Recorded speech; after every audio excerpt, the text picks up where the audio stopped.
Okay, the big picture. One thing I've noticed, several thousand clients that have been in my coaching programs, at least through training also from the free stuff, is they seem to be missing the big picture. They seem to not understand that we don't build websites for the sake of building a website. Why do we build websites? Anybody? To make money, to serve a purpose in our overall network, correct? It's common sense. But I'll see people build 50 websites and not understand how they're going to make money with it. They don't see the big picture. The first thing you need to start with is your sales funnel. Well, what are you going to do with all that traffic? What are you going to do with the websites? I see this time and time again. It's called the big picture. Why do we do what it is that we do? So let's move on to some definitions. First, let me tell you some definitions before we go into the presentation. The money site. I've been talking about money sites for 4 years now, but a lot of people still don't know what a money site is. The money site is nothing more than the site that we're trying to drive our visitors to.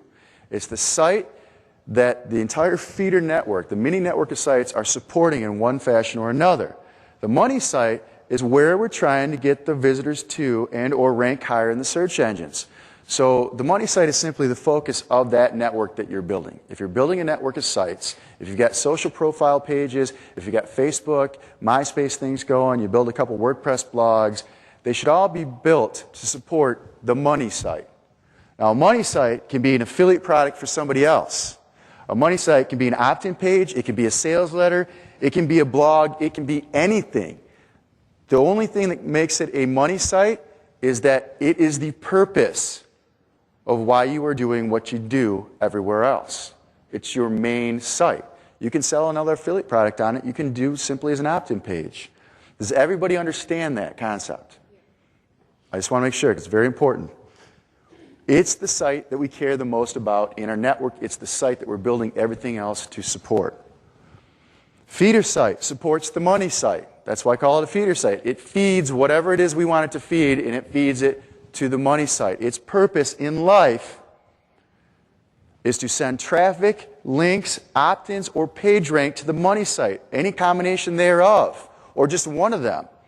It can just be used to send traffic. It can just be used to send links when you build an incoming links network, which will cover for you. It can be anything. But its primary focus is to get support to the money site. It can be an affiliate product. It can be an opt-in page, a sales letter, or a blog, or anything else. Does that look familiar? Does that confuse you? Because it's the same thing I said about the money site. What's the difference? Purpose, function, exactly. What's the purpose? Its primary purpose is to feed the money site.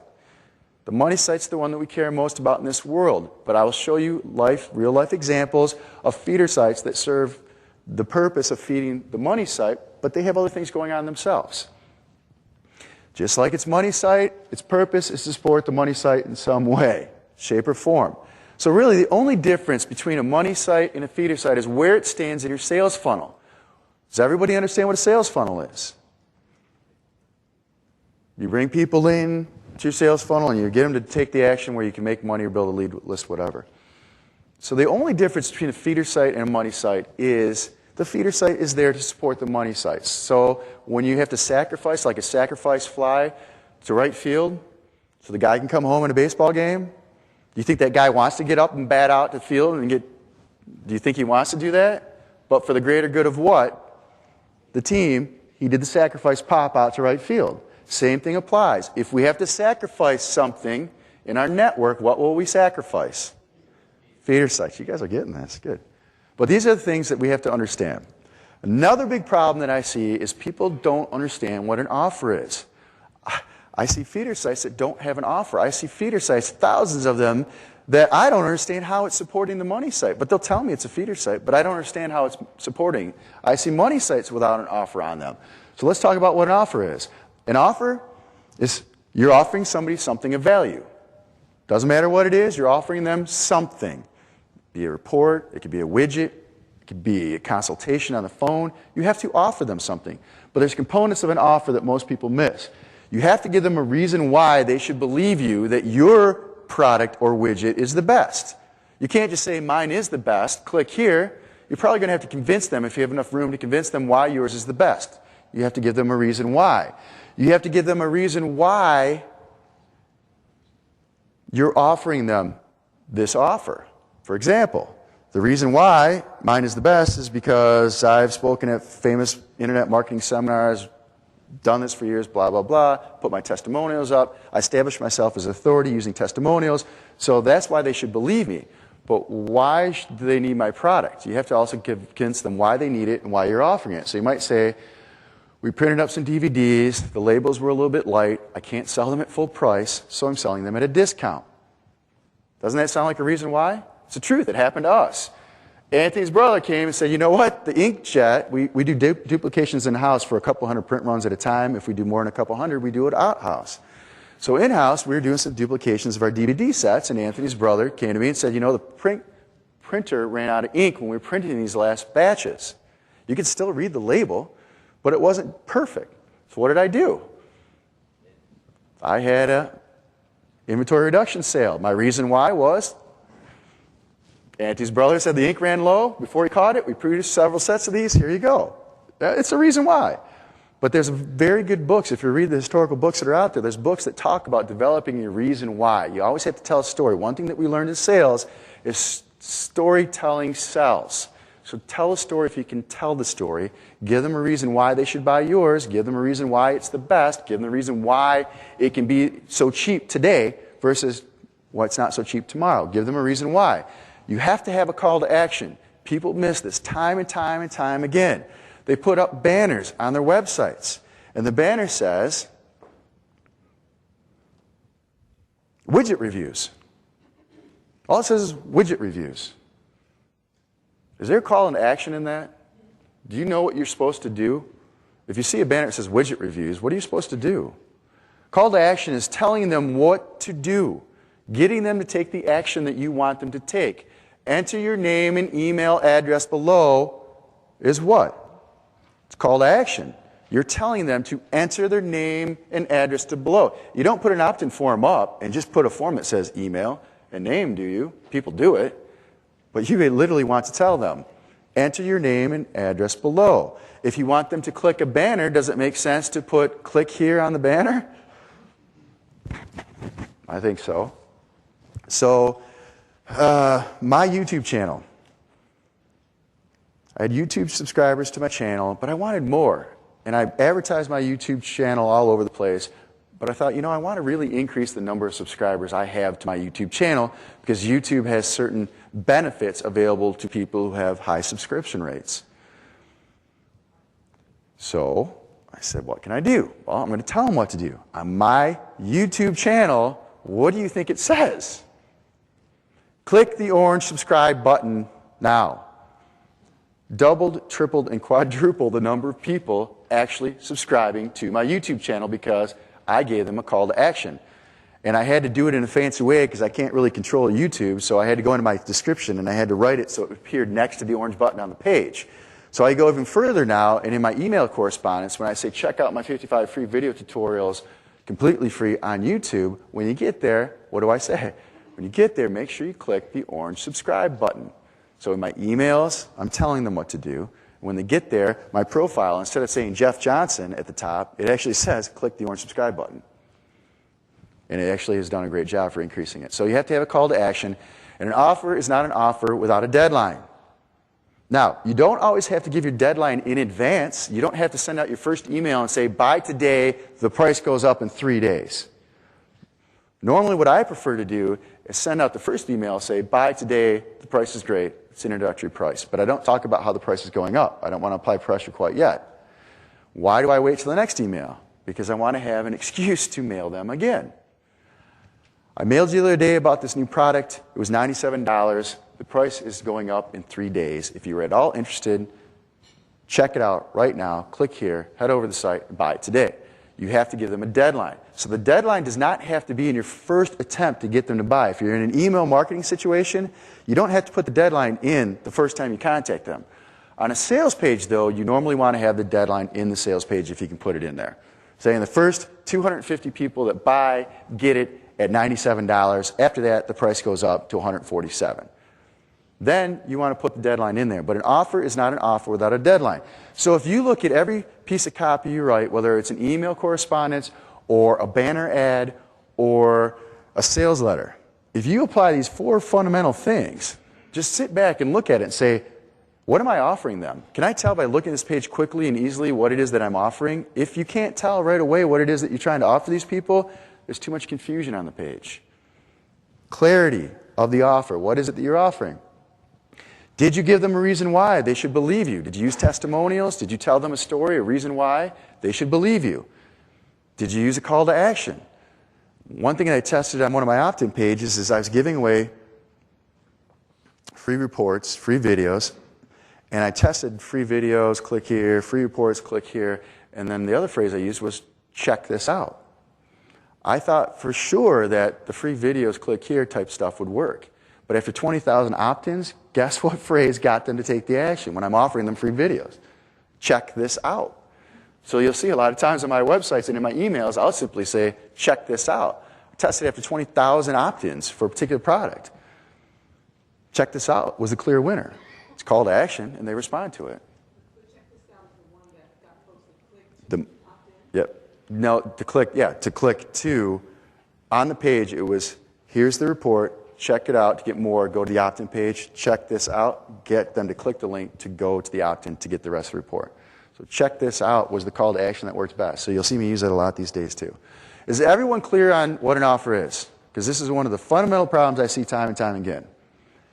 And I tell you what, I don't look at my stuff sometimes, and I know if someone else looks at it, they think, well, he needs to fix this and he needs to fix that. It's a lot easier for people to critique other people's stuff, but that, we're all guilty of not looking at our own stuff. So if you follow this formula, just look at it and say, on my banner ads, my emails, and my sales letters, am I following these 4 principles? And if you will, you'll have a much better conversion rate and sales rate, especially with deadlines. You have to have a deadline. Okay, the big picture is more traffic, more leads, more money. We do what we do because we want to make more money, right? More traffic, more leads, more money. We might just want more traffic, we might just want more leads, we might just want more money, but they all tie together. Does everyone agree there? That is the big picture. So, keeping that in mind, we don't build websites for the sake of building websites.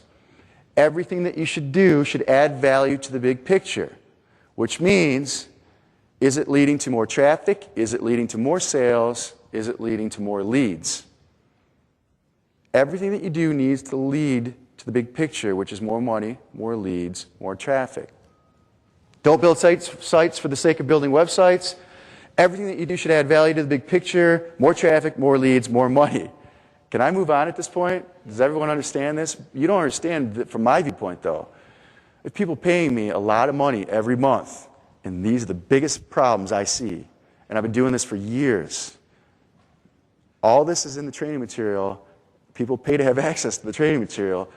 People pay to have sites built, but they all seem to forget this when they apply it on their own websites. Most common problems I see, no offer, no call to action, no reason why on pages and in emails. A lot of people tell me, well, I don't want them to unsubscribe from my opt-in list. Well, what do you want them on your opt-in list for? To buy. So you have to tell them to buy. You have to tell them to take their action. Those are the most common problems. You will have copies of all the presentations after this. Don't worry, we'll put them on the website and email them out to you. Too many choices to make on the page. If you guys are in Underground Training Lab and you look at the website reviews, there's one in there where I just said, I can't review this website. You need to tear it down and start all over. Does anyone know what I'm talking about? Does anyone watch that video? My staff knows. Don't say the name.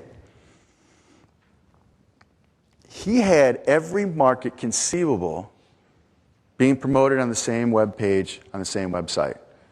Dogs, cats, angels, God books, you name it, whatever it was a mess. One focus, one page, whatever action it is that you want them to take should be the sole focus of that page. Do not detract from the focus. There are some exceptions we'll talk about later. But in general, you want to say less choices, because if there's too many choices, you confuse the people. They don't know what they're supposed to do. Guy tells me my click-through rates are really low. Well, gee, let's look at the page. There's 47 outgoing links on the page, and only one of them will get you paid if they click it. Well, yeah. Well, what do you want them to do? I want them to click my ads. Then why do you have 46 other links on your web page that they can click and you don't get paid on? Think about it. If you want them to opt in, should the opt-in page be a single opt-in page, or should you put in a little corner up on the corner of your website that says, subscribe to my newsletter? which do you think is more effective if you want to get an opt-in? That's the sole goal for purpose of the page. The single page, by far. By far. You should have, your opt-in page should be a single page. It should be a sales letter style, and I'll share you one that I've tested extensively. We're going to show it in a few minutes, hopefully. But there are too many choices to make on the page. That is one of the fundamental problems I see over and over again. Feeder sites not supporting the money site. They tell my guys to build their feeder sites. They tell them what to do. My guys email them back and say, are you sure you don't want to link to this, your money site? Are you sure you don't want to put a banner in every? No, this is a feeder site. What's it for? Well, it's a feeder site. Well, it's supposed to support the money site. Oh. So my guys have a tough job, my site builders, because everybody has a certain way of doing things. And my way isn't the only way. But they know what they do for me. So they'll give the people the benefit of the doubt when they submit a site request. And they'll go back and say, are you sure that's what you want to do? Because Jeff would do this.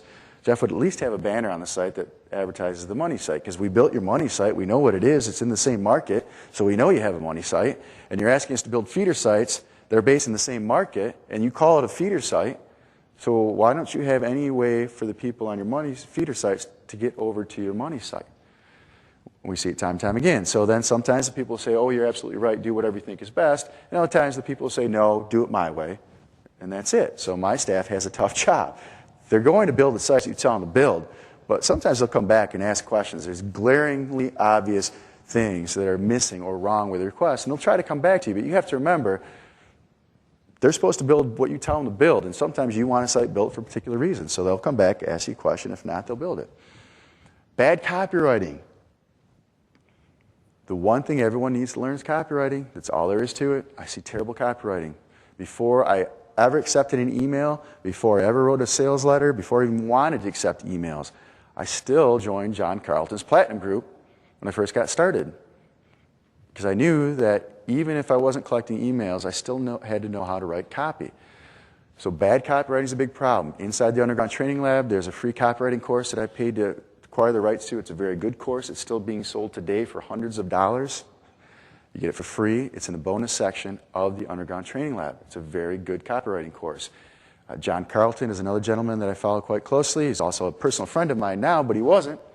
I joined his Platinum Circle. He didn't know who I was. In fact, he didn't know who I was the first 6 times I introduced myself at a conference where I saw him. But we're friends now. But he is a great copywriter. Scott Haynes is another copywriter that I have great respect for. I've never met him personally, but I bought his stuff, and it sits on my desk when I need to write a copy. I pull out John Carlton's, and I pull out Scott Haynes' stuff. And all great copywriters use other people's stuff for inspiration. Every one of them. I don't care who they are. Every one of them has a huge swipe file that they go to. So learn how to write copy. It's one of the biggest problems I see. You can have the best product in the world, but if you're not making the offer, if you don't know how to write a headline, no one's going to buy your product. You can have the worst product in the world. How many people here bought products, including probably some of mine, that you thought sounded great on paper, but once you bought them, they weren't so good. They sounded much better in the sales letter. I'd rather be in that position than in the opposite position where I have the best product in the world and I can't sell it because my copy sucks. Copy is the key. Learn copywriting. Personally, I can't hire, I don't want to hire $25,000, $50,000 copywriters for a site that I'm throwing up. I don't even know if it's going to work. So for my opt-ins and for my sales letters, for just short-run stuff, I'll write my own copy. In fact, all my sales letters are written by me. I paid people to write several of them, tested them, which is a very important thing you need to do, is split testing. And some of the top-gun copywriters haven't even gotten to a 50% opt-in rate of mine. And when they get closer, it's because they're copying my sales letter. And I had the pleasure of paying them $5,000 or $10,000 to write that sales letter. The only exception is the eBay product. I had James Scott, who's not even a copywriter, write it for me. And he normally charges $10, but he just told a buddy of mine, Yannick, that he didn't have time to write any more copy. That's the only sales letter I have in my network of sites and products that somebody else wrote for me. Learn how to write copy. Okay, not using unique content. RSS feeds are supposed to be supplemental content. They were never meant to be 100% of the content. We build example sites for you people because we have to build example sites for you. You have to see how the RSS feeds work, right? But that's not the whole site. The whole site should not be RSS feeds. Yes, it works. The one we built for last year's conference that we built 35 minutes real time, including an OpenX installation to begin with, in August, was still generating $2,000 in August in sales. Not all profit, but in sales. It was running off 100% RSS feeds, but I don't want you guys to do that. Even for feeder sites that you don't want just to use that. Right, feeder sites, yep. First of all, don't use RSS feeds as a big component of your money sites ever, thank you, ever. For feeder sites, we use it because we have the ability to crank out sites, and if they go out of the search engines, we can back them up with hundreds of other websites. But not everyone can do that. So I want to make it clear that you can use RSS feeds, but tie it in with your own unique content. And get at least a 50-50 mix. And when in unique doesn't mean you had to write it by hand. It means it's subscribed to private label rights products, pop them in programs like Content Composer, which we use. And I think there's, Anna, isn't there training in Underground Training Lab to use Content Composer? Do you know? Does anyone know? Any of the guys? They don't know. They're all busy. Okay. We use it. Software program, you take your PLR article or your original article and you write a couple of new introduction paragraphs and a couple of new closing paragraphs, and it runs it through so it's completely coherent, but it does enough changes to the article, and they're not, I mean, it's not one of those deals where it blends everything and it doesn't make any sense. You have to actually go a step further, and you have to write 5 extra introductory paragraphs and 5 extra closing paragraphs, but then it shuffles them, picks the introductory from here, the middle from here, and the closing from here, and then it mixes them all together. So it still makes perfect sense. It's an introduction paragraph about that topic, a body paragraph, and a closing paragraph. But it takes one article and then turns it into 23 for you. Or you can pay someone to write it. I have clients that have staff writers. They have 10,000 unique articles written by their staff writers. Just talked to a guy who's still doing that out in Chicago 2 weeks ago. That's how they produce the content. Or you can go over to Amazon, and Amazon, with their data feed, you're allowed to use their customer reviews of their products. You're allowed to use the product descriptions. You can go over to the website if you're selling digital cameras and take the press release or the product description of the digital camera and just tweak the copy. They want you to sell their product and put it on your website. So you're making it, quote, unique. You should be getting content from other sources other than RSS feeds. Another big problem is too few pages. Too few keywords, too few pages. People come to me all the time. I'm not getting any traffic. Well, let's take a look at the site. There's 2 pages on the site. 2. Well, how are you going to get natural search engine traffic with 2 pages?